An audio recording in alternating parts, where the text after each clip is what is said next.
right. And this morning, we're very pleased to welcome back the live stream audience. So a note to the live stream audience, hello everybody out there, if you'd like to see Reynolds' speech from yesterday, and it was a barn burner, so you do want to see it. It's now available on YouTube as video. Just look for the Primetime Anytime brand and you'll find Reynolds' speech. Share it with your friends, share it on social. All right, and now I'd like to introduce the panel for Best-in-Class Models for International Success. In a recent article, producers discussed the challenges and rewards of producing television. They mentioned that development is underfunded, that primetime drama is so challenging to finance out of the domestic market that co-productions are a necessity. Talent migrates to more lucrative markets and so on. There are no surprises there. It all sounds very familiar. And on the other side of the coin, soft money from domestic funding bodies was regarded as a crucial benefit, and producers talked with enthusiasm of nurturing emerging writing talent and the importance of reflecting society back to itself. Sounds very familiar. But this article wasn't about Canadian producers. It was in Drama Quarterly, and the title was The New Black, Nordic Noir's Unstoppable Rise. And it made us realize how much we have in common with our circumpolar neighbors. So we thought we would invite them over to our front porch for a friendly chat. And also we knew that they wouldn't mind the weather. The moderator for this panel is David Cormican, Executive Vice President, Business Development and Production, and partner of Don Carmody Television. Some of his current projects include the Rogers and Netflix original series Between, the Emmy-nominated The Secret Life of Marilyn Monroe for Lifetime, and Shadowhunters for ABC Family. Please welcome David and the panel. Thank you.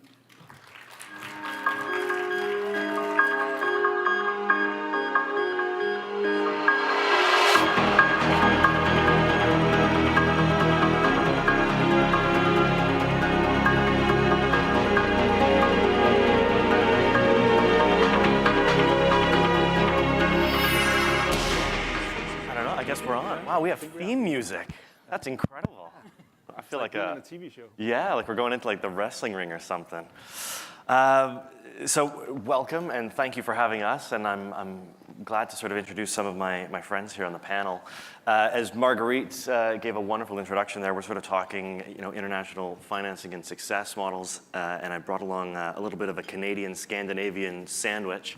Right to my left, your right, is Corrie, who is one of the prominent broadcasters in Canada with Bell Media, arguably doing the most Canadian primetime dramas in this country, and we thank you for that. And they've done many shows ranging from Flashpoint to The Listener to Saving Hope, Orphan Black, which we'll be talking about a little later on in more detail.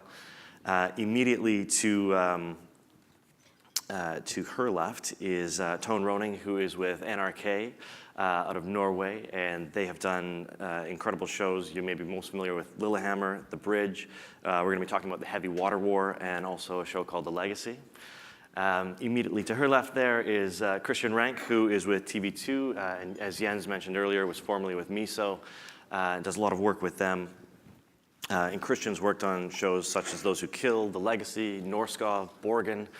And then on our end here is John Young, who's with Temple Street Productions, which is now known as Boat Rocker Media, the big announcement earlier this week. Congratulations, John, on that. And John's got a legacy that goes back to shows such as Being Erica, then through to now Orphan Black, which we're going to be talking about, also Killjoys, which is another show with Bell Media. And so sort of on that note, I'd sort of like to jump right in, and I think as we're sort of talking about success in small to medium-sized companies, I think it might be sort of good to sort of poll the room and see how many people sort of define themselves as a small to medium-sized company, just sort of so we can sort of see who we're talking to. I guess sort of everyone, most people, I mean, there's a few, okay. And I think what I'd like to do first is sort of dive right in and ask from each of you what you define as success and what's the bar to which you're measuring yourself against. And we'll just sort of go right down the line and put you on the hot seat first, Corrie. Okay. Well, I think success for us as a broadcaster, and I'll use Orphan Black as an example, is when there's a show that's a few things. One, creatively wildly engaging. just superb quality, and just the best it can possibly be, whether or not it draws an audience. So there's that. Secondly, as a broadcaster, I very much want it to draw an audience. So if it has a really strong ratings performance, that's another hallmark of success for us. Thirdly, is it defining the channel that it's actually placed on? And Orphan, again, is a really good example of that. It really set a tone for space, our channel that it is commissioned for. And it's a really important thing that it creates a sense of individuality for that channel that audiences then sort of are informed by and look to. So those are and Wild Critical Awards, that would be number 4. Of course. And Tone, how about yourself?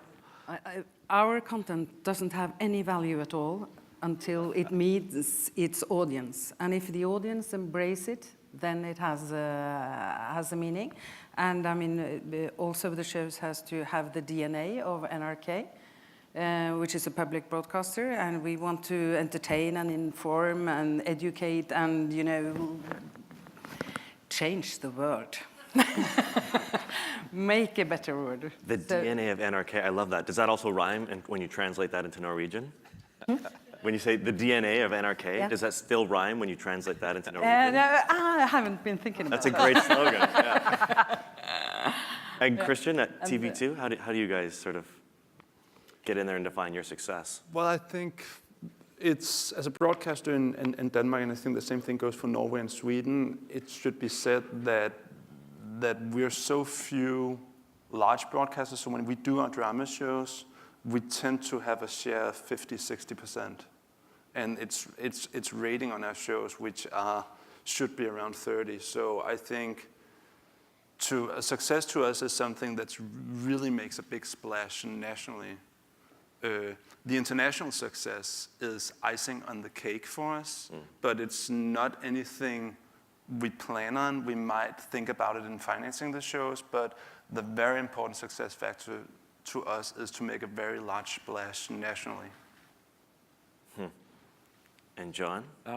Well, there's certainly tying back to Orphan Black, and as part of this discussion, I think the biggest thing, or the thing we think about most in success of that show is that it's been the springboard really for a company to celebrate its successes and have the staff and all the people dedicated every day from the front office to the back office and just be involved and part of something that has had some of the things that Corrie mentioned, success internationally, some rating success here, critical acclaim, and we're just being associated with a phenomenal piece of content that we all are so proud of is probably the biggest success, because it's allowed our company to just come to work every day with just a bit more of a kick in our step, I think, and that's a great platform for building a business. And I think Orphan Black, among a few other shows, has probably been the key part of that success over the last 5 years, and amongst many other things that Corrie said. But certainly how it's brought our company together and everyone feels so great about that is probably the biggest thing, I think, for us. Yeah. And Corrie, you mentioned ratings, so let's delve into some of those numbers then. What are the numbers you're looking to hit? I know backstage we were talking about, 7 years ago we thought hitting 1 million viewers would be impossible. Now it's not enough. Right. So what is that bar for you guys numerically? It depends which platform you're talking about. So and it depends what genre a little bit.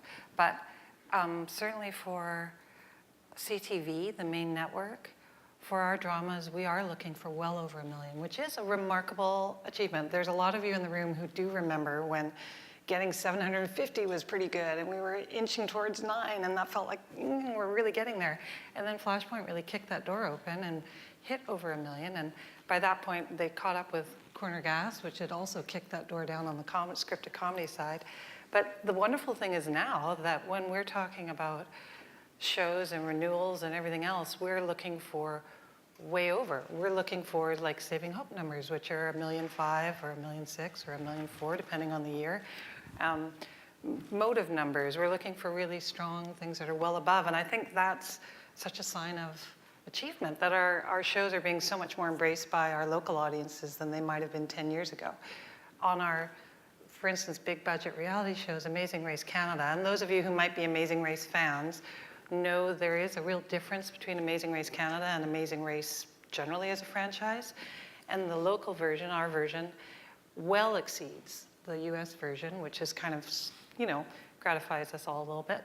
But the numbers there can be around 2 million, 2.5, 3 million, it depends. And I remember having a really weird conversation about, gosh, season 2 went down a bit, it's only 2 million. And I was just like, really, am I having this conversation where people think 2 million is not a good number for a Canadian show? Right. So it can really vary. On our specialty services, obviously the numbers can be smaller because they attract a more niche audience.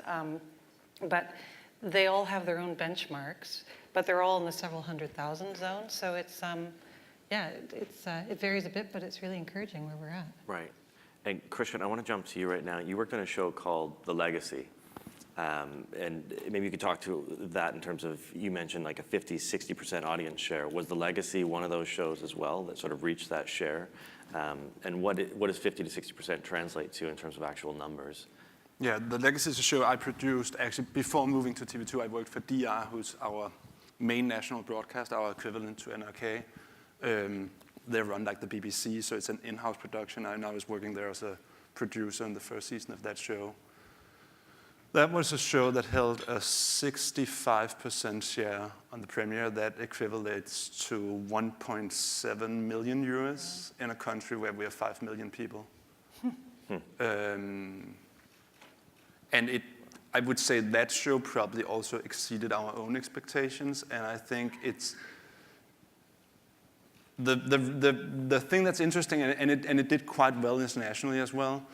What's interesting about that is that, again, it was a really, really local idea. I think we're going to show a trailer, but it's just to pitch it really quickly. It's a story about 4 grown-up children fighting over the legacy of their mother, who was a very renowned modern artist in Denmark, and she kind of signifies the whole generation of 1968. And what the show is really about is a discussion on what did the Cultural Revolution in 1968 throughout Europe, what did that mean to the children who grew up with those parents, like the whole notion of freedom. What did that mean to us who grew up in like these collectives and communes where everything was free?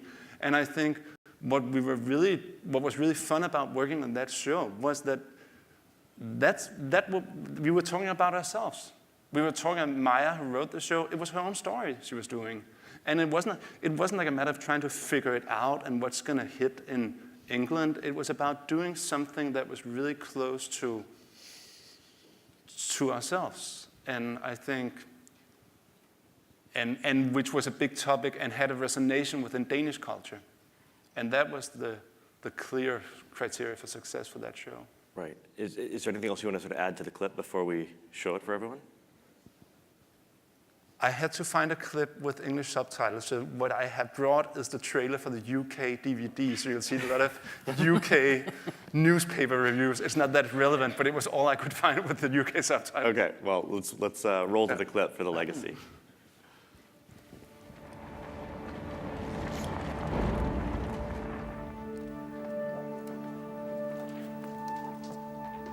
Det er dit.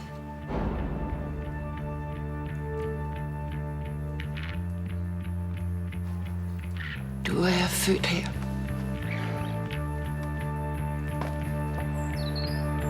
De 2 søstre.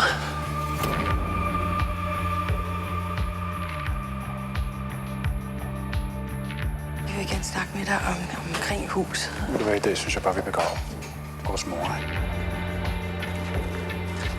Det var Sunshine, der fandt den. Hvorfor skulle hun give hende huset? Sunshine? Det er meningen, at jeg skal have det her hus. Jo, det er ikke noen som kan ta fra deg det du og moren din hadde sammen.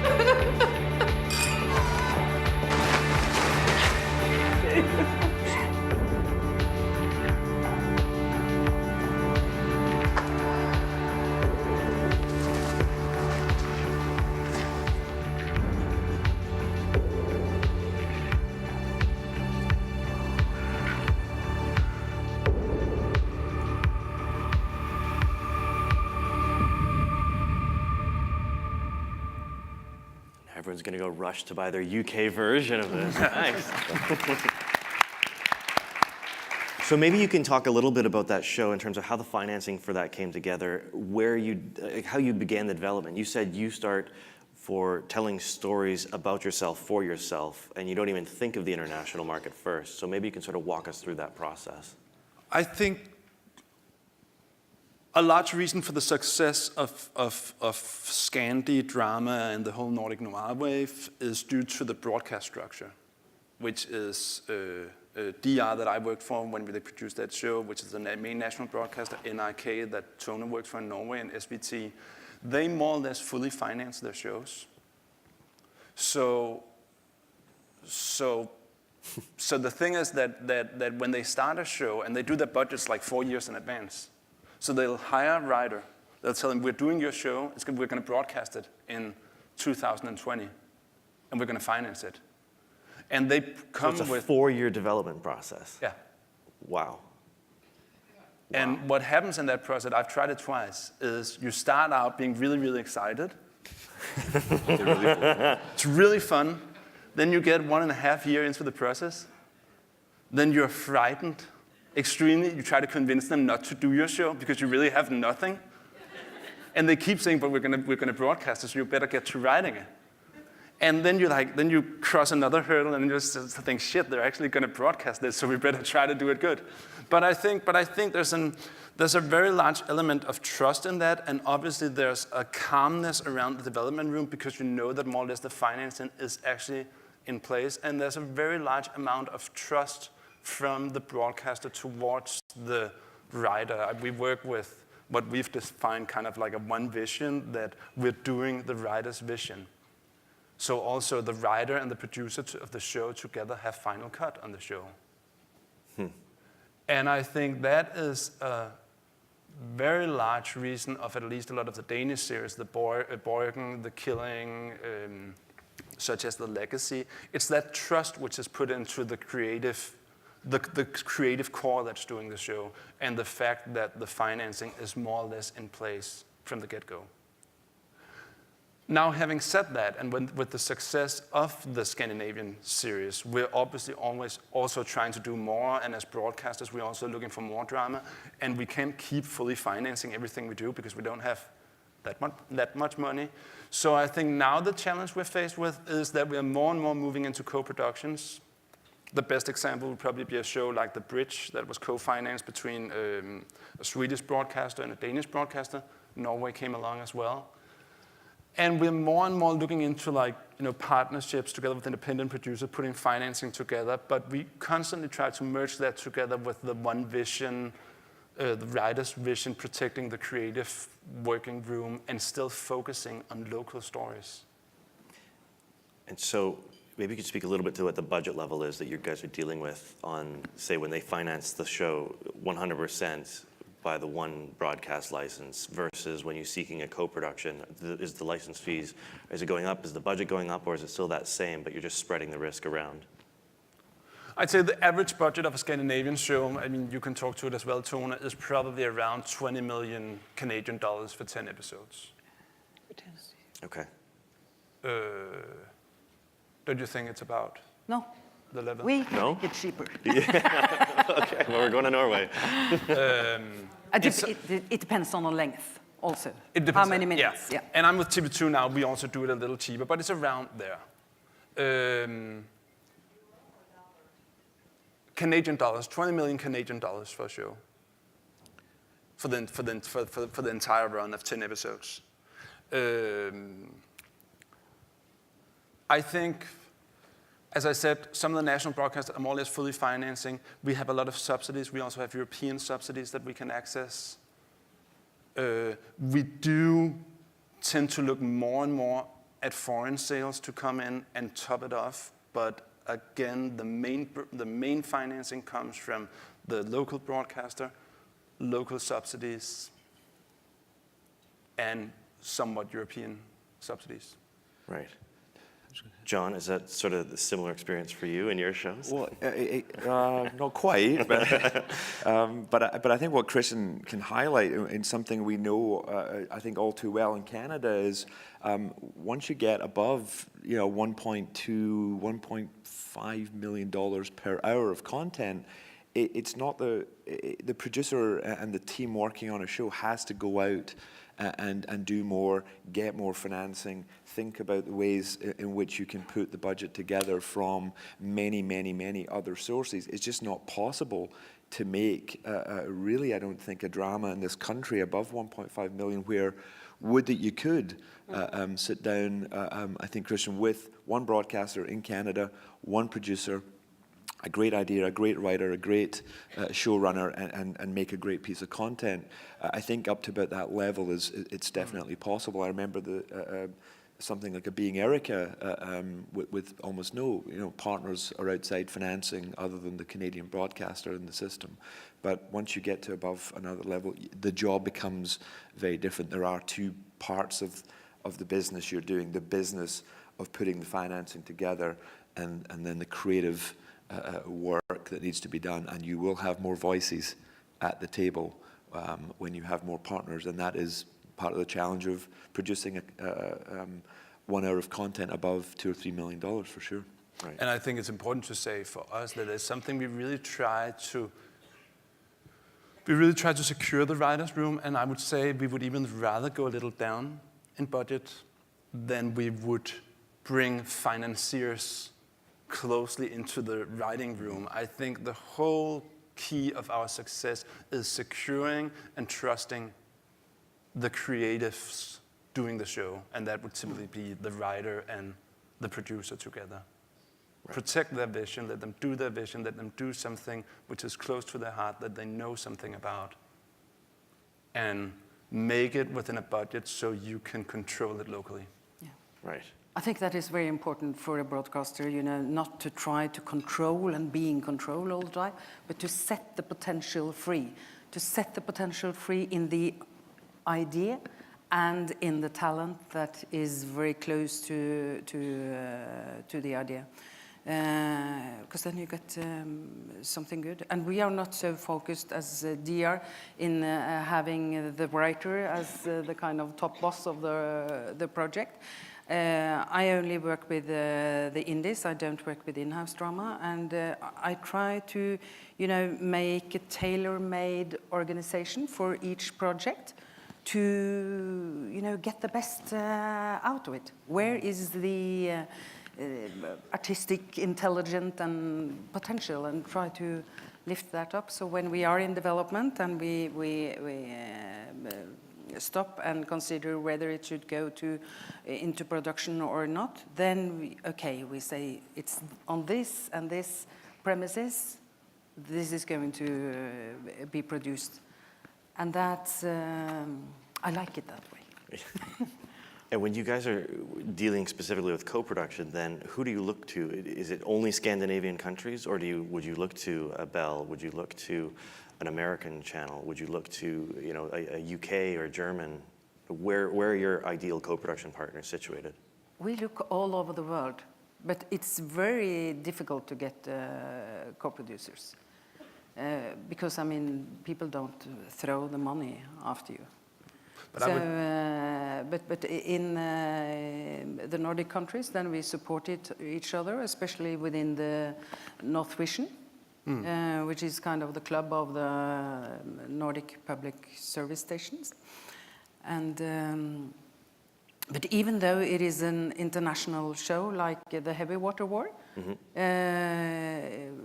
it was very difficult to get co-producers and do pre-sales before it was ready-made. And even with Lillehammer, which was really, the big international success that sold to 130 countries, 178 territories, crazy. It was so difficult in the beginning, and it was so difficult to get a distributor that wanted to invest an MG.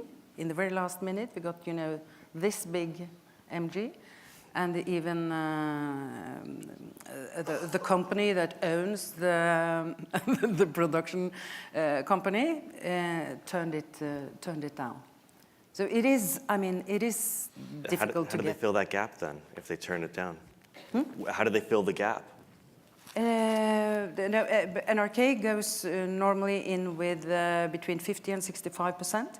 Then we get over the whole budget, and then we get soft funds, which varies between the National Film Fund is between 50 and 20%, and the Nordic Film Fund is can be 5 to 10%.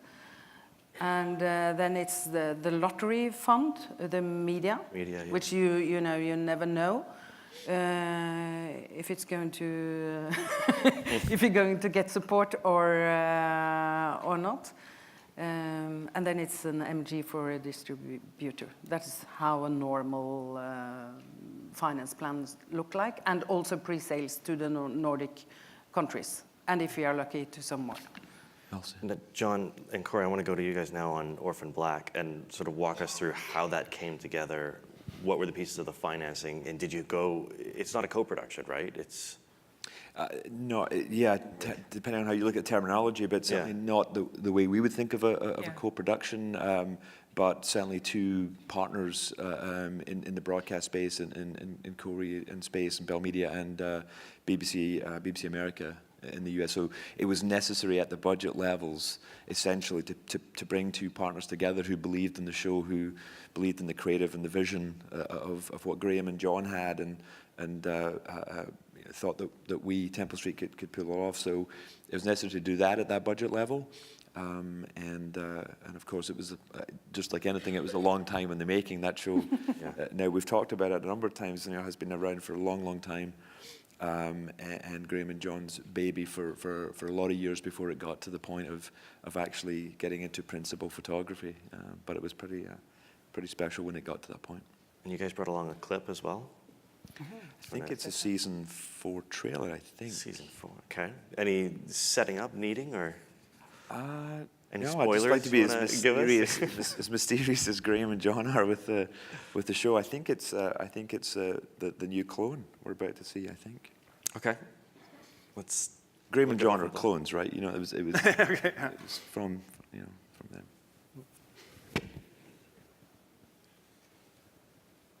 Do we have the clip? Is it? There we go.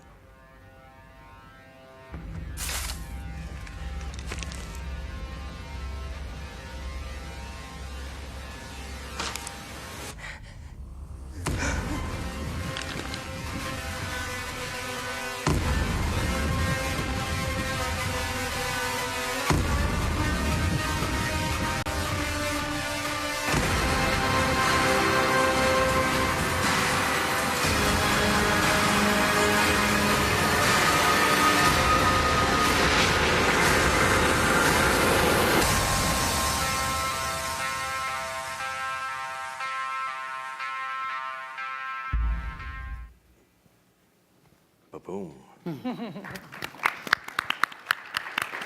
So Corrie, maybe you can talk why Orphan Black for Bell and specifically for space. At what point did you guys get involved, and what was that like, sort of jumping in to support this project? It was thrilling to jump in and support it. It had been initially, I think, and John, correct me if I'm shading this incorrectly, but John and Graham had first, I think, conceptualized this while they were at the Film Center about, I don't know, 10 years ago, something like that. And then that went into development. I think they started to develop with you and with Rogers at that point. Mm-hmm. And at a certain point, Rogers, while really loving the project, felt it wasn't for them.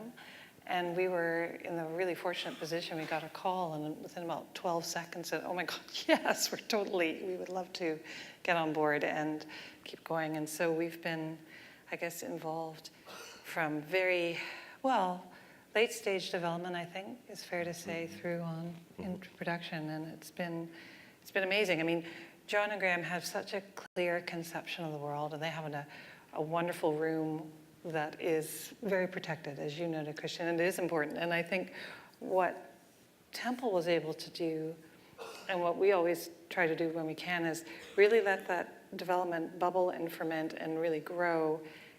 And when the project and the scripts are like, excellent, then let's figure out all the stuff about how we're going to pay for it. But if you start worrying about that too early, you can often water it down so much that the creative is impaired, and then no one's going to want to finance it anyhow, really. So it's better to try and let it really crystallize and then see what you can draw to the table. And because you had fantastic relations with BBC and BBC Worldwide, that provided a wonderful relationship with BBC America, and they were completely, absolutely enchanted with the same vision that we all were. So it's been a terrific partnership to work with, because we all see the exact same show in our minds as we go forward each year, and we're all excited we're trying to drive in the same direction. And now, so here you are 4 seasons later. Are you still developing the creative for a local audience or a national audience, or is it still always being informed as, this is an international show that you're creating season over season? Well, John might have a different perspective because he is more mindful about international sales. I mean, first on our list is to make sure it's going to be something that really appeals to our space audience and is a fantastic show for them. And you noted earlier, we do have it on Crave afterwards, and after it also will often get an airing on CTV months later, and that just helps drive that audience bigger and bring in new people to the Clone Club, and then they will join in on space to watch it in the upcoming seasons. So that's our first thing. I mean, we also want to be mindful that we're not pulling in a direction that's contrary to whatever thoughts BBC America might be having. But I think on this show, we've been quite aligned in many ways. We might have different ways of promoting it, and we might have slightly different nuances to our audience base, but they are generally the same. And then outside of that, personally, I'm less fussed, and that's over to you to worry about how it's doing in England or... Yeah, no, and I think with the nature of the show and certainly the genre of sci-fi, there's just a hugely engaged and enthusiastic audience around the world for the show. It is sold in 172 countries, and I don't think it's not in a sense set anywhere or about any one particular place. The nature of the characters and how the show develops and what it's about, I think, is what draws that audience rather than where it's from. But maybe just to touch again back to what Christian and Tom are saying, once you get into the area of multiple partners, multiple finance partners, multiple distribution partners, multiple broadcasters, it is going to inevitably be difficult and to try not and water down the creative from where you first loved it and where it was at in order to satisfy the agendas perhaps of those people. Not that those agendas are bad or wrong, it's just there will be many of them, and the more voices at the table, the more difficult I think it is for a producer to balance the needs of the financing of the show and the budget level of it and the creativity and the creative that the showrunners and creators have got. And the more that happens, I think you do end up with a product that's perhaps a little bit diluted than what you were looking for at the very start. But it is of necessity. It's just the reality of trying to make a bigger show. You have to figure out the best way to keep separate the creative integrity and what you loved about it, and have another team hopefully out there busting themselves to try and put this budget level together. If it's 2 million or 3 or whatever it might be, that's what the show needs to really get out there and punch through and be relevant in terms of the noise. So it's a real challenge. It really is, and I think Orphan Black does it so well. We have 2 broadcasters that absolutely are on the same page with Graham and John, and we're trying to make that with them. So it works there. Christian, you want Just to add to that, I think, at least in terms of Danish series and the success of the series we're doing, I think they're very closely linked to what happened with the Dogma films coming out of Denmark in the mid-90s. That was in feature film really a reaction to the budgets getting higher and higher, the story is getting more and more boring. The films were more about the technical stuff, the technical issues of actually doing a film. And I think when Lars von Trier came out with the Dogma, there was an awareness in the whole industry in Denmark that we're such a small territory, we're never going to be able to compete with what you guys can do in North America. So there's like one thing we have going for us, that's our storytelling. That's the only thing. And Dogma was like a way of taking away everything else because you just couldn't use it. And I think what happened in television was, at the same time, was that a lot of the feature film people started getting into television, and I think they brought that mindset into the way of working with television. That it's really, really about your storytelling. It's about your story, and everything should be built in the story, and it should be trusted with the people that actually does the story, and everything has to build from there. Because each time we try to figure it out on like a financial scheme, the stories always end up being shitty. So it's interesting you say that there's an admiration of what we're able to do here in North America, and backstage you're saying to John that it was incredible that it doesn't look like a U.S. show. And we sort of jumped to that and, well, what do you mean? We're pretty proud of how it does look. We have the stigma of stuff looking Canadian. And you're sort of saying that it's, we're proud that it doesn't look Canadian. You're saying it's great that it doesn't look like an American show. But so what did you mean by that? I think just what struck me watching Orphan Black, we get it on Netflix in Scandinavia, was that it was very distinct. I couldn't point to 5 other shows saying, oh, you tried to do this and this show. It's like, it's an original voice. And I think that's always what stands out. And I think very often you can tell whether a show is like, whether you can point to 3 other shows and say, oh, it's the same as that and that and that. And at least I was, maybe I haven't seen enough science fiction, but I was amazed by the originality in tone and voice of Orphan Black. And I think that is so important to dare to be original when you make your national stuff. But in Norway, as in Canada, I mean, we consume a lot of American series, and it is not so expensive to buy them. So when we are going to, produce something which is much, much more expensive, then it should be something that we cannot buy. Mm-hmm. Something original, something that creates a wow effect when it comes, and then it has to be, I think, also a little bit out of genre, crossing genres, or yeah.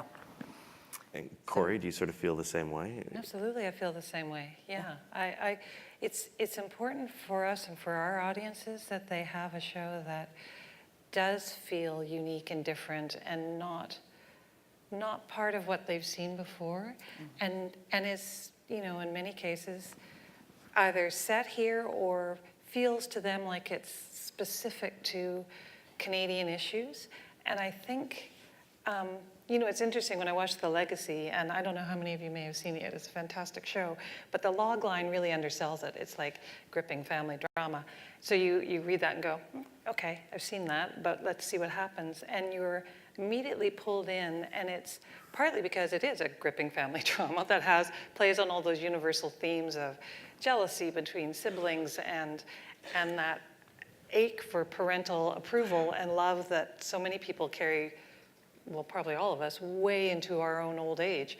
But then it also has the overlay of the specific setting and that whole historical underpinning that you were referencing, which is shared in different ways around the world. That was a period of great creative and social and political ferment, and it left its marks. And having chosen to set that story, that family drama, now with that underpinning is what lifts that show, I think, along with great performances and all the rest of it, out of the ordinary. And so it's just these really, and I think that's true of Orphan Black too. It is in many ways a first-person thriller, but what makes it so riveting is that you have the clone overlay, and you also have the family drama within, and it really is a drama in many ways, not just a feminist drama, which a lot of people talk about, but for me, and maybe this is peculiar just to me, it's a lot about children and parents and trying to find that connection, whether or not there's a biological one. There's a whole lot of mothers to children and children to their mothers, and absence in all those places, and it's something that I think in an underwritten way really draws you in. I don't know if I answered your question. Sorry. Just to add to that, that's something we talk a lot about. I think we call it a double story. Yeah. And again, it's not something you sit down and figure out, but I think it's a way of talking about your story and development. And I think to us also because we're met with a demand that when we do a series, we have to, as I was mentioning, it has to do really, really well internationally. So it's really hard for us to do a niche show in Scandinavia. So once we do a show, it has to resonate with the larger public. And we talk a lot about the double story. So a show like The Killing, well, it's a story about a girl that goes missing and a police officer trying to find her. But it's also a story about how one crime can inflict on all of society and how it can bring people together throughout society. And it's just, it's a way of talking about those two stories constantly. Still talking about the specific story, but also talking a lot about the underlying theme and discussing the underlying theme. That's a very important part of the way we develop. Well, one of the things we all talked about last week was the whole notion of by telling those local stories and really getting in there and exploring the emotion and the familiarity of the communities that you're telling that story within, it really becomes a universal and more international in its play and exposure. And that's, I mean, maybe John, you can sort of speak to, as you build on, multiple seasons of a show, do you try to go even further, into those stories, or do you get more and more diluted and watered down as it goes into, the continued financing? Well, I'm certainly not the best person to be waxing lyrical about the creative of Orphan Black, but I mean, obviously we're immersed in every part of the show. I think as you go through seasons of the show, you get to a point, and we are there with Orphan Black, that it has a world now. It has a point of view and a voice and a real editorial piece of a point of view that has engaged an audience and has allowed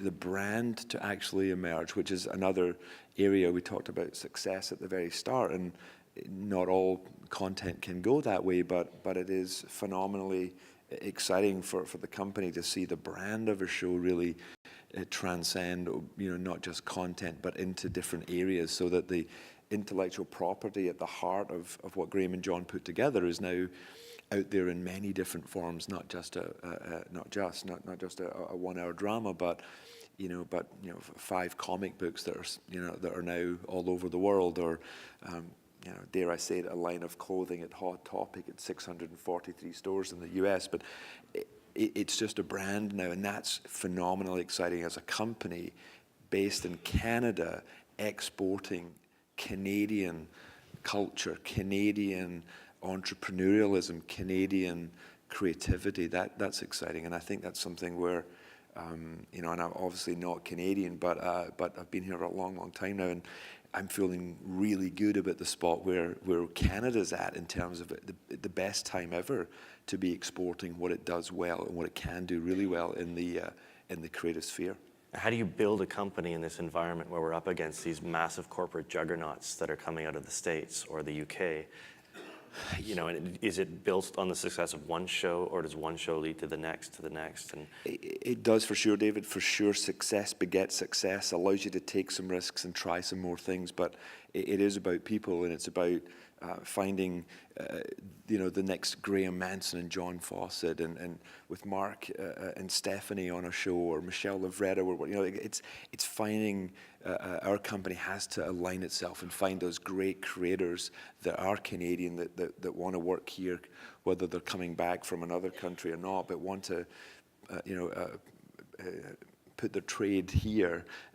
So our job is to attach to them, make it easy for them to get their content out there, work with them to try and build their content into a brand that can build, sustainable revenue. It is a business we're in, and we have to think about that. So, but they're not mutually exclusive by any means. So. I want to jump back. Tone, you'd mentioned earlier about one of your largest shows to date, The Heavy Water War. And I want to sort of jump in. We've got a clip where you're going to set up as well, but after that, I want to jump into how you put it together, some of the issues you faced putting that together, and the difficulties, because you've mentioned that the financing was quite quite a task there. So maybe you can set up the clip first and we'll jump into the numbers afterward. Yeah, it is a show from the story from the Second World War, and we had many war stories, so why should we make another one? We wanted to tell the whole story from the different perspectives. We wanted to tell the story from the German, or perhaps I should say that during the Second World War, Norway was occupied by the Nazis, and we had a lot of resistance. And the royal family and the government flew to England. So this is the background of the story. And now we are telling it from Werner Heisenberg's perspective in Berlin, which is not the guy from Breaking Bad, but one of the greatest scientists still in the world. And we are telling it from the perspective of London, from the Allied forces, and from the Norwegian saboteurs in Norway, and also from the people who owned the factory that were exporting heavy water to the Nazis, which was essential to make the atomic bomb. So the whole show is about stopping Hitler making the atomic bomb. And I was thinking about why should we, tell this story now? I think it is, if we want a democracy, someone needs to stand up for it. And that is kind of the message to our audience. And because it's told from all these perspectives, it's also in 4 languages. So I thought, this would be so easy to get co-producers, but no, it was not. It's never easy. And then I also kind of challenged, my bosses, saying, who is going to decide what repertoire we are going to have? I mean, who are going to decide the stories that we are going to tell? Is it we, or is it other financiers? So we went in with a little more money and so on, and we managed to make it in a very cost-effective way. It is $10 million for the show. Unbelievable. Shall Per we look episode? at the clip? How many episodes is it? It's 6 episodes. Yeah. Yep. Okay. Wait till they Let's see see the what clip. 10 million over 6 looks like. Holy smokes. Meine Damen und Herren, Professor Heisenberg. Guten Abend. Ein energieproduzierender Reaktor wird sekundär auch Plutonium produzieren, was sich hervorragend als Bombenmaterial eignen wird. Diese Bombe, von der Sie da sprechen, die eine gesamte Stadt innerhalb von Sekunden zerstören kann. Wie groß ist die Stadt, von der Sie da sprechen? Wie groß ist denn die Stadt, die Sie treffen möchten? London. Um London zu vernichten, benötigen Sie eine Bombe in der Größe einer Ananas? Meine Damen und Herren, Londons Untergang.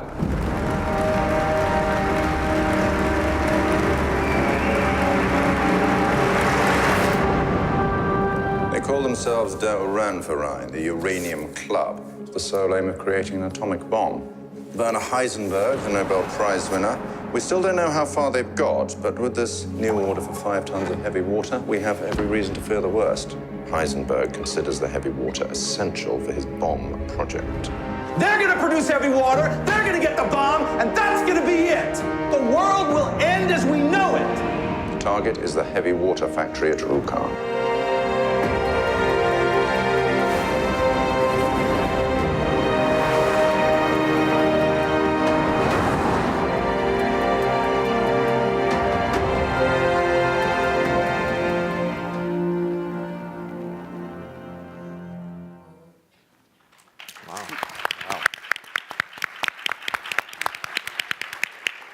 So how did you launch this, and how did it perform, and was it worth the gamble? Yeah, how we launched it, actually, it was aired in January last year, and it's very difficult to launch the series that are, because we are so occupied before Christmas, so launching a series at that time is a bit difficult. But we and we had plans about inviting the king and the government and have a huge premiere, red carpet and so on, but everything was too expensive. So then we went, I wanted us to go to Rønning, which is, you know, the very, very small place, 3,000 people living there. And the producer said, no, we will have no actors and so on to go to Rønning. It's so far, it's 4 hours to drive, and it's so cold, and it's a lousy hotel and so on. And I said, oh, come on, let's try, because then we have a location, you know, the local cinema that with 200 seats, and we have a party there with the locals. And it will be packed because it's such a small location, and we got the news and so on. So they were, you know, having all these beautiful shots with the packed and enthusiastic gang. And I also stayed another day to have screenings for all the locals. So they had the possibility to you know, see the show before it was airing. And I thought that was so important to, you know, show respect for them, because it's their story. That was great. And actually we had 1,400 articles about the show from that, during 8 weeks or something. It was, so it really launched itself in a way, and it was a lot of debates, and people were happy.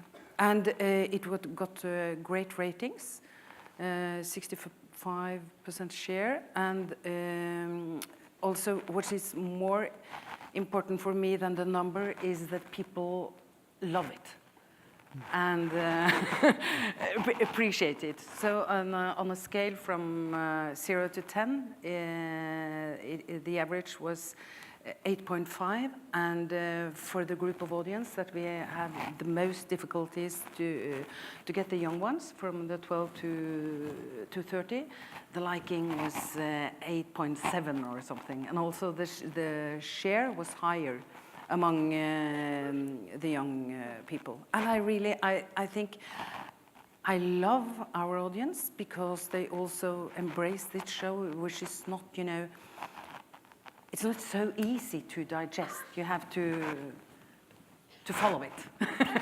And yeah. So it set a record for not only TV drama, but for TV series since we started this kind of measurements of ratings that we had. And it also did very well in our player. We have a very good player. We want to serve our audience with content when they want, where they want it. And it was 1.3 or 1.4, you know, on television, and it was another 400,000 watching it on the web. Online, right. So it was great. But what is also interesting is that, you know, this is for us a costly show, and it's high quality, and it's kind of impressive. And it set record, but we also set another record this year. Should I tell about that? Please. Yeah. And that is a show for girls at 16 years old, which is going to, you know, target them, because we are losing that audience. And we also want to help them to get rid of some taboos and get more confidence, not try to be so perfect. So that was kind of the task of the show. And it was going to be only on online. And first of all, it was developed in very close contact with girls 16. We use a lot of Snapchat and Instagram and this kind of thing, and it was built around what was important for them. And in the beginning, when we launched it with daily episodes, you know, it was not promoted in NRK and so on. It was, you know, not so many watching. But after 3 weeks on social media, it had kind of a hockey effect. I learned yesterday the word. And it was 800,000 viewers for you know, a show called costing nothing almost, and only targeting girls 16, and we have 60,000 girls. No, not 60, 30,000 girls at 16 in Norway. So there were were a lot of other people watching it as well, and then. It was 80% watching it on the net and 20 on television. So that was a complete, we set record on TV, but we also set a record on the web with another. And how have each of those shows transitioned to an international marketplace then, or have they yet? No, the shame, the online shame hasn't traveled yet. Are there the intentions to, or? No, actually we don't have any intention of any travel at all. But if you make something good, it will travel, I think. You have to trust what you do. Yeah. John, what are some of the challenges for you guys at Temple Street and now Boat Rocker accessing the international, and what are your strategies and tactics to try and tap into it? I think, David, certainly as the territories and the markets condense, in a sense, because of a lot of the new platforms that are out there, the challenge is that there aren't necessarily the same amount of partners to go out with if you're looking at co-production or looking to get bigger budgets and therefore more financing. So with Netflix and others grabbing many territories, you're having fewer conversations, which is not bad, but I think it's more challenging for the rights and the distribution teams to be out there talking and finding partners. But that's, I mean, again, it's always been a challenge. It is part of I think what producers do. There's a hustle out there. There's trying to find the ways to make it all come together and work so that you know, things can get off the ground, as we've talked about. So it's going to be, I don't think it's any easier for sure. But what we're looking forward to doing, I think, is there's so many co-productions where the shows are put together internationally, and Canada forms a piece of that. Primarily and predominantly in the service area, but I think I'm so excited about us taking the lead here in those types of scenarios and making bigger budget premium content where it is developed here, it is made here, it is, you know, using our infrastructure, which is awesome here, and using other territories and countries and platforms to support bigger budget premium content where we're driving the bus, I think, from our end. I think for the most part, certainly my experience, it might not be everyone's, but we tend not to be driving that bus. It tends to be, we're on it and it's great, but I'd like to see us do much more of that being driven from home, from here. Now, just to add to that, I think it's interesting because it's exactly the same thing we're experiencing. We had, especially and also Jens was talking about this morning, how in Scandinavia a lot of the American output deals has fallen apart, and then especially for the last couple of years, suddenly all the American studios started flying into Scandinavia. And then they all wanted to have a table at Noma, which is a really good restaurant in Copenhagen, so that was their main concern. Their second concern was they wanted to do, and they all had the same pitch, they all wanted to do a show that has a Scandinavian feel, which is 60% English, 40% local language, and that where we could apply international stars to it. And I think the first 5 or 6 meetings, we were really, really amazed that executives from whichever studio actually wanted to sit down with us. But I think we and the other broadcasters I've spoken to in Scandinavia kind of all found out that there wasn't really a show inside it. It was a financial deal they were putting together to substitute that the output deals that had fallen apart. Then they wanted to go in and get some of our subsidy money in another way. And there weren't never an idea to it. And they were really generous. And they're like, you should come to Hollywood and we could sit down, we could develop together. And I think you kept saying, but where's the writer? Where's the idea? And I think that's somewhere you shouldn't fall into. I mean, you shouldn't sit down 8 producers without a writer and try to figure out a show, because it's way too many people do that. I mean, spend your time finding that writer that has the good idea. Right. That'd be much more interesting for us to talk about. And we'd love to do something with North America, but it has to have an idea in there, and there has to be someone with a creative vision that you can get us excited about in the first place. Yeah. I think we've got a few minutes left, or how are we doing for time? Yeah, absolutely. So if you do have a question, you're more than welcome to, there's a few microphones that are in the room. If you just want to sort of line up behind those, we'll start taking those. You can address them to anyone on the panel, obviously. I sort of want to get into a bit of a lightning round, if I can. I feel like we've sort of reached, or there's a predominant sort of consensus that we're reaching peak TV. I don't know if you believe in that or not. I don't think we have. I still think there's lots of opportunity, lots of niches to go into. But what's the opportunity that you see in 16 and 17? And we'll sort of go down. Corrie. I have not had enough coffee to answer a lightning round question like that. What's the opportunity? Well, take your time then. Yeah, can we skip and I'll come back to me? I'll try and do Okay, that. Tone, what are the opportunities? What's exciting you for 2016? And do you think it'll be the same thing for 2017? Yeah, well, I don't know. I just green-lighted 2 shows the week before I got here. So I'm very excited about that. No, I think we just have to find something different. I think it is important. While there are so many shows on air, there are so much to choose among. And people have Netflix. I would like to see, you know, the numbers of the rating of Netflix. I mean, how many subscribers are actually watching the content? Because there are many subscribers. So, but there are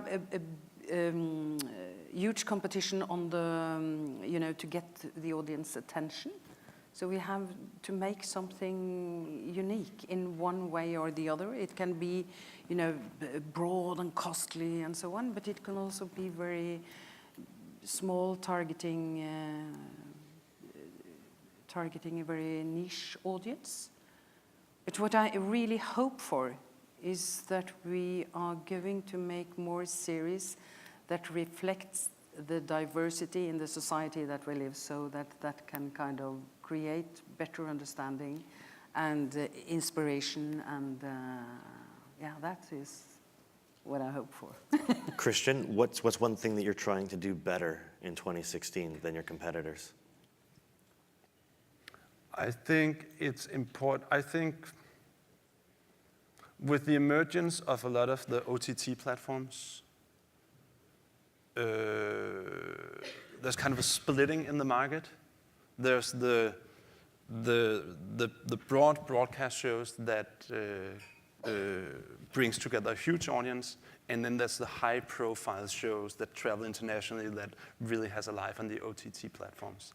And I think as a broadcaster, you need to be able to be part of both things, because our drama series is such a large part of our profile. And we need to be able to, I think the big challenge and the interesting challenge coming up is how do you hold on to that wide, broad audience and still tap into that whole international high-profile series and work together with platforms such as Netflix and HBO to make that work. That's like, I think that's going to be the next big challenge within the next couple of years. I think for us, hopefully stepping up to that challenge and try to find another phenomenal idea, great piece of content, bring the great showrunners and creators and writers, Canadians that are either in the country or outside, bring them together and try to make the best premium content we can. I'd love to see us make some of those big dramas that are out there. I know we've got the capacity, capability, and talent to do it. So how do we find our way to create the next huge premium quality show that can be the next brand. Or we saw a really amazing glimpse of what Orphan Black could do for the company and do for those involved in it, and trying to find the next one of those, bigger as well would be amazing. And as a consumer, as a consumer of a ridiculous amount of content, it's amazing. There's so many great shows coming out of so many different places. It's just an absolute treat to go home at night and watch about 6.5 hours of content with my tablet on my chest. Cool. So since Tone and Christian, you guys all brought up, the app casting juggernauts that are out there that are broadcasting globally, Corrie, I'm going to put a question to you then. Okay. That as Bell Media is considered a juggernaut in the Canadian landscape, do you consider yourselves internationally one of those sort of small to medium-sized players? And how do you, with what I sort of see as like global rights deals are happening, the territories are starting to collapse individually, is Bell looking to position itself internationally as CBS is trying to do with Star Trek, as Starz is now going international, as HBO is announcing new territories? Is Bell looking to do that as well and become an app caster for the world versus just focusing on Canada? To be honest, I don't know. We have a lot of very smart people who are working on all that kind of strategic business development for Bell Media as an entity. But I can tell you from within my slice of that, which is the independent production Canadian programming that we do, I'm absolutely on board with what Christian and John were saying earlier, where I really want it to be our Canadian shows going out there and telling other people why they should get on the bus, rather than people coming here and trying to pitch, the business model without the show or without the idea at the heart of it. I think we've matured enough. Like look at our shows; they're kick-ass, and it's time for us to just be really proud, not only about a show-by-show individual basis, but just overall the kind of strength and creativity and local flavor that we should be promoting externally. So yeah, from just a Bell Media independent production point of view, I'd love it to have people around the world going, hey, what have they just done? I love their shows. I love those shows. How can I get it? Cool. And what are some of the strategies you guys would do, or do you think you would do, to sort of get to that level? Or do you feel you've already achieved a little bit of that?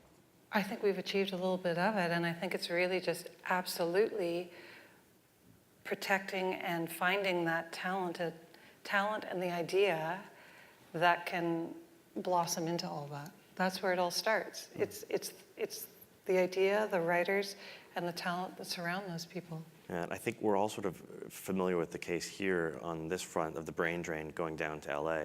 I'm kind of curious, Tone and Christian, do you have the same sort of fear or threat that you develop, you spend all this time and all these series nurturing these writers and these creative talents, and then do they get pilfered by, is it the UK, is it Germany, is it LA? Like, what are your threats there? Yeah, it's more UK, because the UK directors and so on, they go to LA.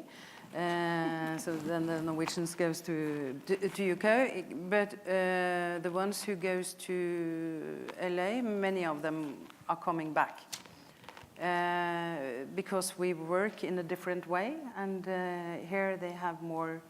Here in Norway, they have more creative freedom. They have more,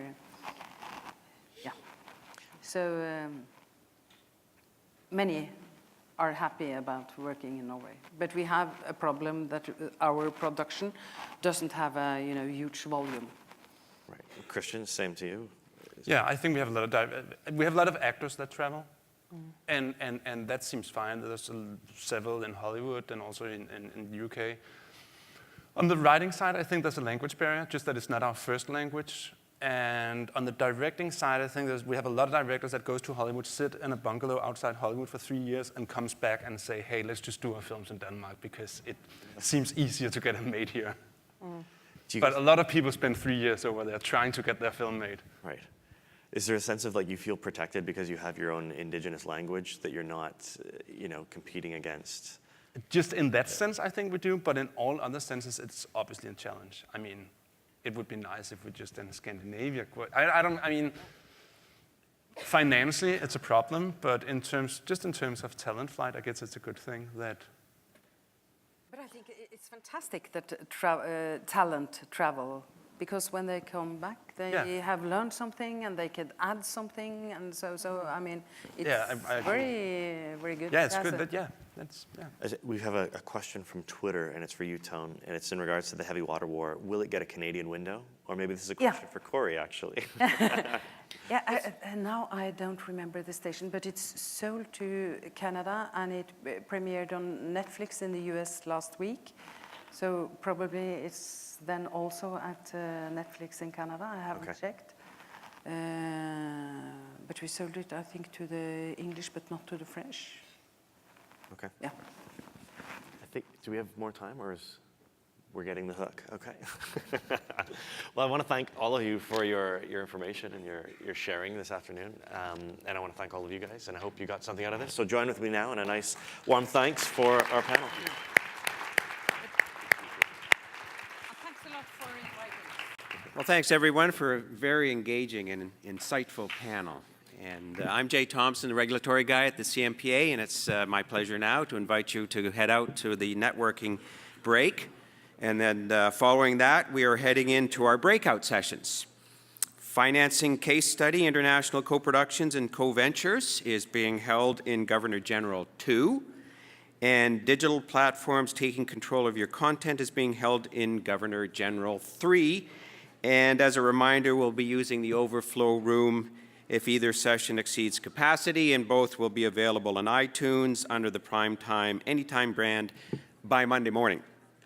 And don't forget to visit the Actors Fund booth, please. There are only a few hours left to donate to the Actors Fund Canada Primetime Challenge to ensure the good fortune that we have is shared to provide stability and support for those in our community who need it most. See you back here promptly at 12:30 for lunch.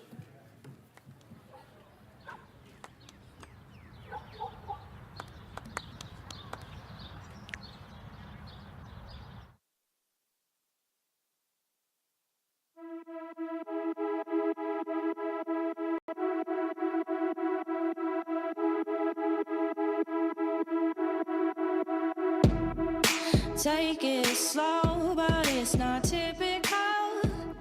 He already knows that my love is fire. His heart